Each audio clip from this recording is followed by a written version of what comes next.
CBCIയുടെ ഒന്നാമത്തെ വൈസ് പ്രസിഡന്റായി തെരഞ്ഞെടുക്കപ്പെട്ട archbishop doctor Thomas Mar Koorilos മെത്രാപ്പോലിത്തായ്ക്ക് തിരുവല്ല മേരിഗിരി അരമനയിൽ സ്വീകരണം നൽകി. മലങ്കര കത്തോലിക്ക സഭയിൽ നിന്ന് CBCIയിലേക്ക് തെരഞ്ഞെടുക്കപ്പെടുന്ന രണ്ടാമത്തെ മെത്രാപ്പോലിത്തയാണ് ഡോക്ടർ തോമസ് മാർ കൂർലോസ്.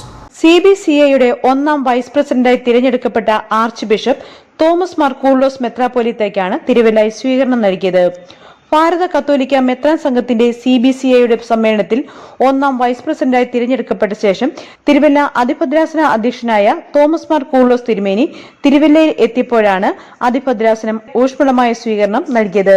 ബാംഗ്ലൂരിൽ നടന്ന സമ്മേളനത്തിനും തിരഞ്ഞെടുപ്പിന് ശേഷം ആദ്യമായി തിരുവല്ലയിലെത്തിയ തിരുമേനിയെ മേരിഗിരി അരമന കവാടത്തിങ്കൽ ഡോക്ടർ കുര്യാക്കോസ് മാർ ഒസ്താത്യോസ് മെത്രാപ്പോലിത്ത, മുഖ്യ വികാരി general father doctor Isaac Parappallil, pastoral council secretary doctor Varghese K Cherian, chancellor father Jose Mannoor Kizhakkethil, cathedral വികാരി father Mathew Poonamkulam, PRO father Santhosh Azhakath എന്നിവരുടെ നേതൃത്വത്തിൽ സ്വീകരിച്ചു. നിരവധി വൈദികർ, വിവിധ സന്യാസിനി സമൂഹ സുപ്പീരിയർമാർ, പ്രേക്ഷിത സംഘടനാ ഭാരവാഹികൾ, അൽമായ നേതാക്കന്മാർ, ഇടവ പ്രതിനിധികൾ എന്നിവർ സ്വീകരണ ചടങ്ങിൽ പങ്കെടുത്തു. CBCIയുടെ പുതിയ പ്രസിഡന്റ് കർദിനാൾ പൂല അന്തോണിയാണ്. ഭാരതത്തിലെ 3 വ്യക്തിഗത സഭകളിലെ 172 രൂപതകളിൽ നിന്നാണ് CBCI രൂപീകൃതമായി പ്രവർത്തിക്കുന്നത്.